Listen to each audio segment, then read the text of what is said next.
Back at Texas Motor Speedway, we've got our own extreme sport. It's called the NASCAR Craftsman Truck Series, and Ron Hornaday is the leader. There is Joe Ruttman. Now this, I'm not sure this is a scheduled pit stop. We're working lap number 120. He is within the window. You're certainly going to make it to the end on fuel, but they are changing right side tires, got a tire loose. And this is a little bit longer stop than they really wanted under green. Yeah, Amy? Yeah, they're changing right sides because they had a vibration. Very slow pit stop. They had a tire that got away from them, and now Kevin Harvick has moved into the pit. Kevin's going to take on right side tires as well. It's going to be pretty routine for them. They're kind of struggling here today. I wonder what happened to Harvick. He is now 2 laps down, and the stop for Joe Ruttman has put him 1 lap down. Harvick at one point was in the top 10 after a horrible starting spot of 20th. But obviously the handling has gone away, or horsepower, or maybe a combination of both. Meanwhile, look at this. This is a battle for 2nd, 3rd, and 4th. Did you get excited there? And Andy Houston, Setzer has gotten around Biffle. well, Biffle took a great run at Houston going into 3. Now, what you didn't see there was they got caught up a little bit behind Ruttman, who was coming out of the pits. And Biffle took a run at Houston, couldn't make it stick. And guys, the 99 is coming into pit lane, so Mike Bliss is stopping here on lap number 123. Dave? Well, you know, they got off sequence earlier, Marty. They're going to go to the right side now, give Mike tires, but they also need fuel. The report most recently was that he was just a little bit loose, so they're going to get Mike back out there, and he will be good to go to the end. If fuel should not be an issue, I mean, we've only got 44 laps remaining. Bit long on the stop, right side, so they are going to go the whole distance of this race on 1 set of lefts. Look at this battle for 2nd. Houston, Setzer, Biffle now around the outside of Setzer. And there is Joe Ruttman. Now remember, Ruttman is now shown 2 laps down at this point. With fresh right side tires. Yeah, so he is probably quicker than all these guys, but they aren't going to want to let him by. Here we go. 3 wide? No. Ruttman thinks a little better of it. I'm sure they appreciate it as well. The battle underneath. Setzer gets under Biffle, and Ruttman says, okay, I'll follow Setzer. Down the back stretch. No way Greg can battle both of them. Whoa, little tap there from Biffle. Whoa, real loose is the 18, the Dana Dodge of Joe Ruttman. And there's Tolsma. Tolsma's got to run. Tolsma was not far behind this battle, and Tolsma's got to run on Biffle. And Tolsma the quickest this lap at 172.282 miles an hour. So you wonder why Randy Tolsma has moved all the way up to the 5th position. You got your answer. 25 of Randy Tolsma, the Super Guard Dodge. They have had their struggles. Boy, look at him going. Slicing and dicing. Here comes Biffle. Biffle's going to go to the pit lane. Coming in. So a lot of green flag stops. And as he makes his way down pit lane, you got to hog it down to 55 miles an hour, or you get a speeding ticket. And it seems like an eternity when you're in that cockpit and when you're in the pit crew. Now Biffle slides to a stop. David Starr is right in front of him, already there. Dave? David Starr is taking on left side tires. Greg Biffle will go to the right side. They're cleaning the grill, and they're going to spin the jack out of the way. Biffle stalls the truck. No power on the 50. They're going to have to push him to get him started, and it's not easy. That thing finally fires, and Greg Biffle's out of here. That was costly. They had a good stop going, but when he stalled the truck, it really hurt him. I'll tell you what, it was costly, but there was a tire sitting out there. One of David Starr's tires was sitting out in pit lane. There's David Stoll. Amy?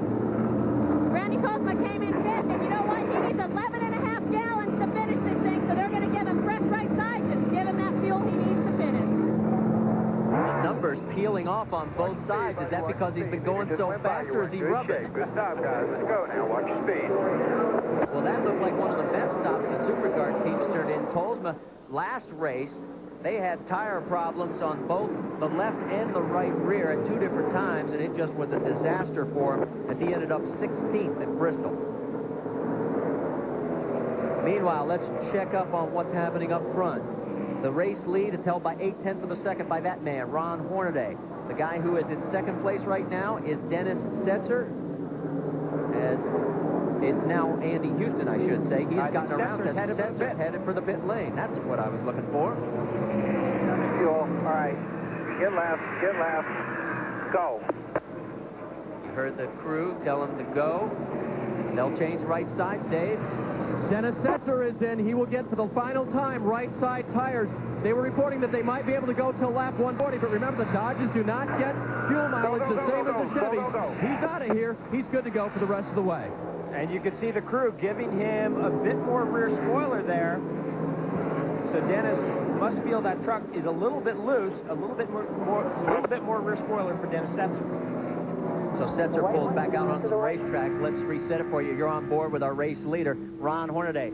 Andy Houston is in second. Hornaday says he's going to stay out for a while. Jack Sprague is third. Terry Cook, the highest he's been all season. He's up to fourth. The 86 of Stacy Compton has moved back into fifth. We'll find out what happens when we come back.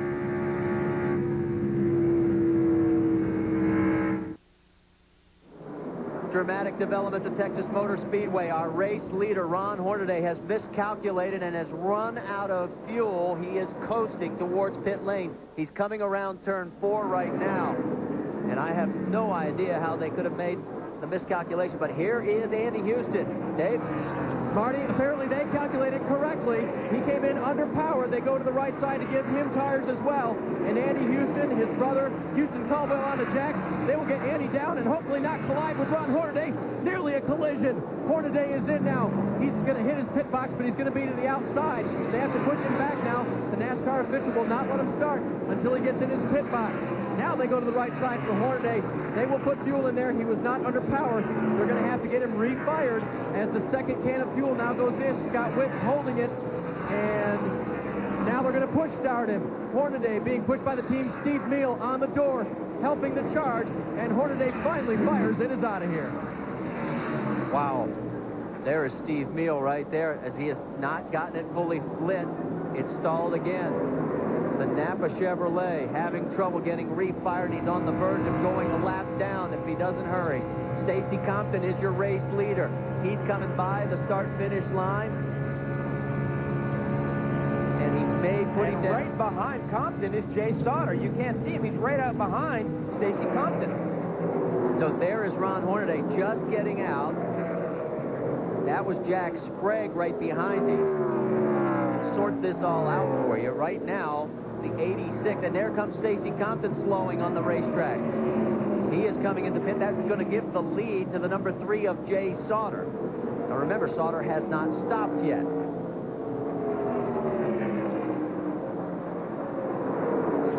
$55 miles an hour for the 86, the Royal Crown Cola Dodge. Stacy Compton. Dave, they're going to have to pull a miracle here to get this truck back out and keep that string going. They have 8 top 4 finishes. Go. And you hear the crew telling him to get off the wall. They're cleaning the grill. They're going to go to the right side. They were calculating the fuel mileage, and they knew that with less than 30 laps to go, there's no way Stacy would make it in the 86 truck. He's going to get him down now. Stacy Johnson waiting to drop the jack. He finally gets the signal, and Stacy Compton is out of here. Dig on that. You're clear. Dig on that. They had a little bit of trouble on the right blend front. Blend from... As the lug nut slipped off, and so that slowed that stop down. Definitely cost them some time. So there is Jay Sauter. He is out in the lead, 15 seconds out ahead of Dennis Setzer. So right now, before these guys cycle through their pit stops, Sauter is back up front, but an aerodynamic mess. Setzer is in second place. And third is Andy Houston. Randy Tolsma, who has made his last stop, is fourth, and Greg Biffle is fifth. So right now, Andy Houston and Randy Tolsma, Dennis Setzer, these guys in a pretty good position. Well, Setzer especially, because he's got about a 4-second lead on Houston, who has about a 3-second lead on Tolsma. Oh, and a tough break for Kevin Harvick and the Porter Cable Power Tools Ford. It's behind the wall, and it looks like his day is done. The best he'll end up is 22nd. Meanwhile, Jay Sauter, he is going to have to stop one more time.